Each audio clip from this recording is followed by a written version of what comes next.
Okay, we're live. So, hi everyone on this Sunday, sort of just beginning of the afternoon, and we are talking to Pete today. So, this is part of our Serene Sorter sessions, where this week I'm talking to people who've actually learned and launched the system and are now living it, just to find out from them what it's really like, to just help you know a bit more about what it's really like to live the Serene Sorter system. So, we're talking to Pete today.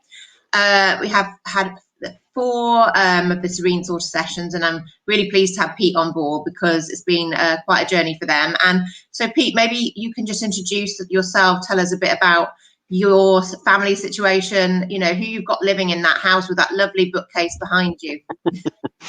Okay, we got a big Victorian house that we moved into a year ago. We got a couple of, so we got together a couple of years ago, and we've combined 2 houses, and we've got now 4 children between us, and we've done a full refurb over the last year. So by the time I got to the end of the second consecutive refurb, and it was just sort of, there'd been so much stuff everywhere and moving from place to place, and then the children not knowing where things were going to be or when. And we finally got the house to where we want it to be, where we could say, well, let's get this sorted once and for all. And just at the right time, you and your Serenely Sorted system came up, and it made sense for us to sort of. I think in my life and my experience, you can spend money on a lot of stuff hoping it's gonna improve your life, and sometimes the sensible money isn't always the sexy money, is it? It's not like this new thing that promises to come, you know, when it's information, or whether it's, you know, in the past, like counseling has been a superb investment because it just improves your life. But the idea of spending £60 an hour on somebody to sort of just talk through your issues with you, it always seems a little bit indulgent, doesn't it? So this did seem indulgent to be like, and you kind of assume that you know how to tidy your house and sort it out and make everything fine, but no one's ever taught you, and you've never really thought about it. All you know is you're bloody stressed. You've really nailed the whole concept in just a few sentences there, Pete, and why it matters and why it's important. So yeah, so I came and worked with you. Basically, it was back in around October time, I think, wasn't it? It was.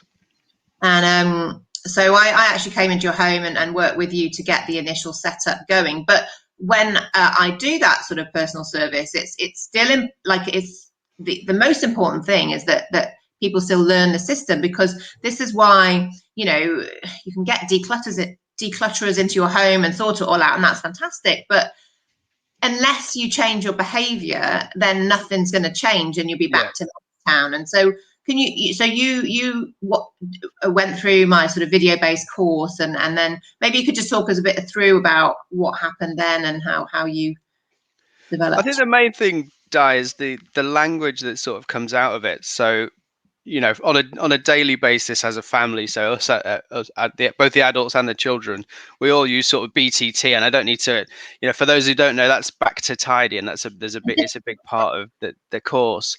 And actually, just that one phrase. So, you kind of learn how to acknowledge that we were feeling mess stress. You know, by giving it a little name, it helps the children to understand what it is. So we're not just having a go and nagging at the children. And then not only have you identified what's causing this stress, you also have a method and a system to sort of relieve it, and one that the children can understand. So we just say BTT, and everyone knows that means back to tidy, which means all the surfaces need to be clear, and everything goes back in its little home that you helped us to find. So yes, you came into the home, and that accelerated the process, and you could kind of help to teach us why things were in a certain place. So for example, Tara, my partner, mentioned that she'd had the water bottles in a room just off the kitchen because it made sense to her that they were kind of in our boot room. So she had a special drawer for the water bottles, and you came in and went, well, they need to be next to the water because there's no water in that room. Because otherwise you go and get your bottle, bring your bottle back to the kitchen, fill your bottle up, and then once you finish with it, the bottle's been in the dishwasher, it's cleaned, it goes back into the boot room, and then you got to go and get it again and put, you know. And so what you ended up with was just a trail of water bottles everywhere. And of course, with 3 kids at school, all with their own water bottles, and then football and rugby on a weekend, you just end up in water bottle hell. Yeah, and that's, this is where, the system really teaches you to think differently, because that is such a brilliant example of it. And these are what I call activity-based end homes, where you need to think about how you perform that activity. And so you think you've now got end homes for sort of the homework that can be pulled out onto the big table and then put back if That's right. the kids doing the homework there. And it's about it being super easy, because this is where I think Serenity sort of fills a massive void, because a lot of the systems out there, or even if you feel that what that system is, like, they're very, very hard to achieve, and it's more about turning your whole house upside down. Whereas this is realistic as well, because it doesn't require you to have like all beautiful matchy everything. It's just, it works and it's practical, right? You got it. Yeah. I think that's what that sort of was. I was chatting through with Tara, sort of what we might say and what the benefits and what she felt they were, and one of the big ones for her was that, look, it's not a system that everything has to be perfectly lined up, and even the idea, the language behind back to tidy suggests that it's okay for it to get messy, and that's normal. And with 6 people and including a newborn in the family, there's stuff everywhere. And that's okay. Whereas, and I think that's okay because you kind of know where to start as well, and then all the sort of subdividers, if you will. So, for example, in my kitchen now, I've got a row of 5 drawers, and it used to be that only, like you said, the cutlery drawer had dividers in it, and now all 5 drawers, I think there's one that doesn't, which has just got tea towels in it, and all the others have got dividers. And so we know exactly where things go. I always know where my peelers are. I always know where my and those little things, actually, they make you, like in the kitchen especially, for example, it sort of makes me want to cook more, because I know that I'm not going to spend all my time being like, where are my scales, where's this, and yeah, our kitchen, the stuff's out, you can see it. And I think that was the other thing that Tara liked. Like, you don't have to have our last kitchen was a super contemporary, it had a big larder where you could put everything away, and then literally there was nothing on the surfaces. And actually, that's not how we wanted to live. We wanted to live with, where's the cider vinegar? There it is. Yeah, where's the peeler? And I need 3 different colanders, and I want to cook up a storm and use every bloody pan in the kitchen, and that's fine. And I want them out, and I want them to hand. And you just learn that that's okay, and you give yourself, I think, like with a lot of things in life, you just have to be able to give yourself permission to live the way that suits you, and the way that you come up with the language around that's really helpful, I think, in terms of identifying what's your level of mess stress, because mine and yours is going to be different. And I know for like me and Tara, mine's a lot higher than hers. I think generally her sort of tolerance of untidiness, she won't get as stressed as quickly as I do. And we're both messy, so but I'll get more stressed about it. And then you kind of get that pinch point in a relationship where you've got to find something to argue about, right? And usually it ends up being the mess in the house, and you're not being able to identify it or communicate it. And then, especially in our situation where we had so much stuff, where we'd combine the houses, and then we had different rooms that we wanted to use for different purposes, kind of, we disagree about why. So I would have disagreed about the water bottles, and she wouldn't have kind of gone with that. But it tends to be that then you kind of fall into traditional gender stereotypes, and because it's the kitchen, she sort of slightly edges ahead in her priority. And then I'm thinking, but you don't even use water bottles. I'm using one. I go to squash twice a week, and I want to throw them around. And so that was what I'd said to Tara. One of the big things is just sort of the communication around it, and then you can kind of learn to talk about things with each other without, and I think sort of Tara especially, and maybe me to a degree, you kind of, there's a whole kind of expectation around us, isn't there, like of a woman or of a housekeeper or of a dad, and what your sort of domestic duties look like in your head. And it's so hard, I think, to articulate that having kind of a third party system there which you can kind of agree and have common ground on is what's really powerful. Yeah, I completely agree with you there. And it just, like something you also said before about not being taught how to tidy, like, I was shown sort of certain techniques on cleaning and things by my mum, but never, we didn't really talk, go and typically we all say to our kids, go into tiny room, Di.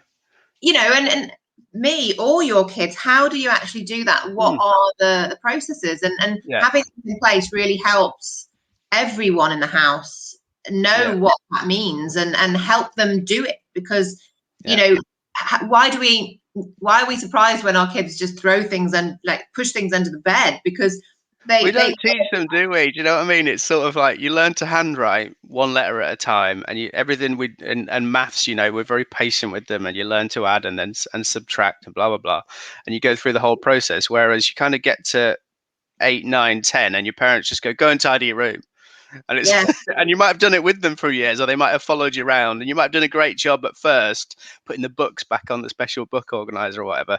But I think you lose that pretty quickly, and then with children you just sort of get a little bit impatient, and all of a sudden they come of age and they're expected to tidy their room, but they don't know how. No, exactly. And it just ends up being this fight. You just fight about it for no. It's like doing your homework. Do your homework. I haven't got any. Exactly. My room is tidy. I like it like this.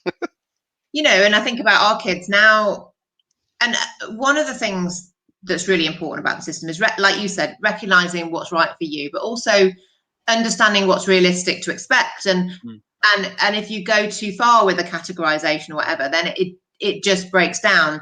It's that sort of tipping point between you're happy to do it because it's easy, and it's just gone too far, and I don't want to spend all my time doing that. So like in the kids' rooms, I know that in Robbie's room we've got like I think 4 or 5 categories: big cars, small cars, track, Beyblade, and Lego. He can deal with that, right? He can actually do that.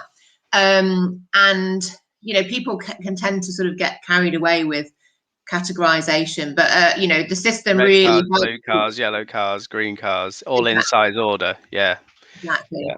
So, and I think that probably one of the unhelpful things is people just talk about OCD, and I think in many instances that's unhelpful, because firstly it's a proper diagnosis, and they go, oh, I've got OCD, or I've not got OCD, and it's all sort of self-prescribed. Nobody, unless you've got serious OCD, nobody else gets involved, but we all sort of jump on the bandwagon. And I think it's almost like you're either tidy or you're OCD, and there's no spectrum there, is there? And I think both are pretty unhelpful. I'm a tidy person. What does that mean? I like my house to be organized.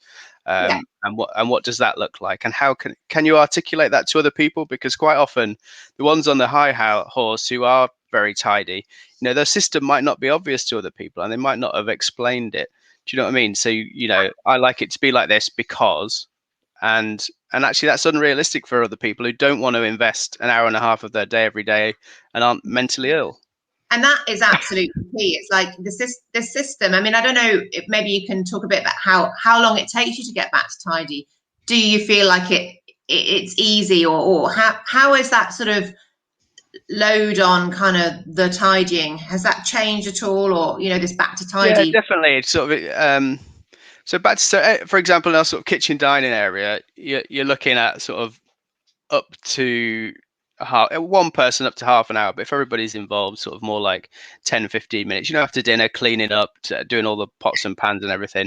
It takes very little time once you have got it sorted, and then you don't have to panic too much when you come in, and it's not the big like, oh god, I've got 2 hours to do. Doing a full sort of deep clean and a tidy, you're looking at more like an hour and a half, 2 hours.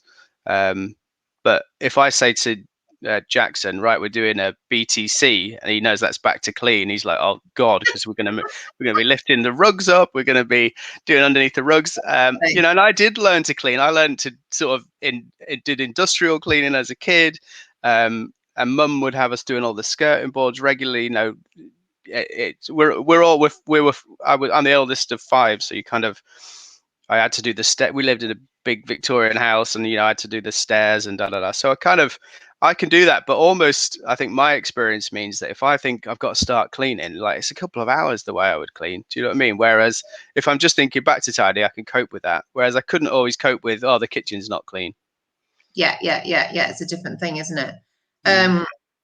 So in terms of sort of transformations, like and kind of what would you say is sort of the main benefits of having done this? What would you tell people, say, if they were thinking of doing it, a bit on the fence, how do you see what you've done here, and that it's different, and made you value spending the money on this, really? Yeah, it's probably sort of back to that conversation we had at first. Like, I remember the the first time we ever had a cleaner come, and I'd realised that actually, for everything that I spent my money on, having somebody come in and just help a little bit when we were both working really sort of we both relaxed. You could feel it. It was a palpable difference in the house, and you'd kind of come home and you'd be like, oh god, that feels so nice, doesn't it? And and that, once you've had that experience, you go, oh, now obviously that's not everybody can sort of have that look. That's a massive luxury, and it was something that it wasn't, even at the time, it wasn't like we had loads of money to do it, but I just sort of recognized, hold on, I'm getting stressed about how untidy and unclean the house is, and I'm more than and let's give this a try. And actually it was well worth it. I'd say it's about having a starting point. You'll have reached a point in your life where you maybe you bring to the table, and in your relationship and in your household, you've brought your sort of past, and then you've kind of tried to pick up on and look after each other and kind of fill in the gaps, and you'll have a dynamic between you. It's knowing what's the next step. Like, how do I improve that? How do we make it faster, more efficient? Because the faster you can make it, the more efficient it can be, the less time and the less energy you're expending on that in your house, and therefore kind of your life's improved a little bit. So I don't know, I spend a couple £100 on Botox and have a slightly smoother forehead, or like have your life sorted out a little bit. Like, it's, for me, I mean, I'm lucky, I've got quite a smooth forehead anyway, but but I think for your comparative, like, spend your money on something that uh, for us, I can only sort of speak for our experience, but for us, sort of just an investment of whatever we spent was the value that you get out of it was more than it would have been on I don't know, having some cleaners come in is more of a sticking plaster, isn't it? Sort of, and then it's going to be back to messy very quick, and you're not going to know what to do, and you're going to have to get somebody else to come back in. Whereas sort of just a bit more organization, helping you with your thinking, and then as a family, sort of helping you with your communication around what your expectations are and how to do it is of huge value to us. Yeah, absolutely. And just one final point I didn't mention before. You actually work from home, and you have done since before the pandemic, right? So 10 years I've worked from home, yeah. And just like me, and being in that house, and the sort of, I don't know whether you talked about the mass stress, but I think working at home, it kind of exacerbates it and brings it closer in, if you know what I mean, right? Yeah, maybe you're right. And I think certainly for the year prior to you coming in, so we'd been renovating the house, which had meant that it's not only mess stress, but it's also massively unclean, and it's like dusty surfaces for the entire year. And if there's any part of you that's uncomfortable with that, or feels, I feel like I've been lazy if the house is dirty, for example, and then it's a bit like depression in some ways, isn't it? So with depression, you just can't get going. You don't that you're like a popped balloon. And I think certainly on the back of the renovations and things being, how many times can you hoover, and how many, genuinely, it was sort of an hour and a half every day just sort of cleaning and trying to stay on top, and then sort of doing your next DIY job. And my tools weren't tidied away for a year, and I didn't make a place for my tools, for example. So, and I think going into another project, I'd probably take it, you've probably changed how I would think and my processes. So, it's a bit sort of seeing your home as a more of a business. In a business sense, I'd put processes in place, and I'd have the right people to do the right things at the right time. But at home, which is where I spend especially working from home, I spend all my time here. And then quite often I was working from the kitchen on a laptop, surrounded by renovations and tools and all sorts. And of course, that's going to impact on your business as well as, and then at the end of the day, of course, I'm going to be stressed, and it just makes me, if there'll be people like me out there who are just less pleasant to be around. I think that's the serenely part for me. Sort of, it's all about your kind of surroundings being a bit more pleasant, a bit more organized, and then I think you've got a bit more space for each other, because that space isn't being occupied by stuff and untidiness and mess stress. Yeah, that's a really great way of looking at it, actually, isn't it? It's Like, dividing your stress down as well. Like, what component of your stress is just because your house is messy, and you don't know until your house is tidy, and usually you're constantly fighting that one, and we still are. Do you know what I mean? It's not like the going to journey. solve all our problems forever, but I think it's kind of eased off. We're up to the next level, if you will, and that, so there is a bit more space for each other and a better communication around what we want out of our home and our space. Yeah, that's such a lovely way of finishing up, really, because you've expressed that so beautifully. It's like getting rid of the mess and the stress, and you create more space for each other, you know. Yeah, that's what it's about, isn't it? That's sort of being pleasant and being much lovelier to be around. You know, I'd sort of said to Tara, I definitely didn't want to do a new baby and a renovation simultaneously, because I knew it would be too much for me. And both of those things are more than enough by themselves.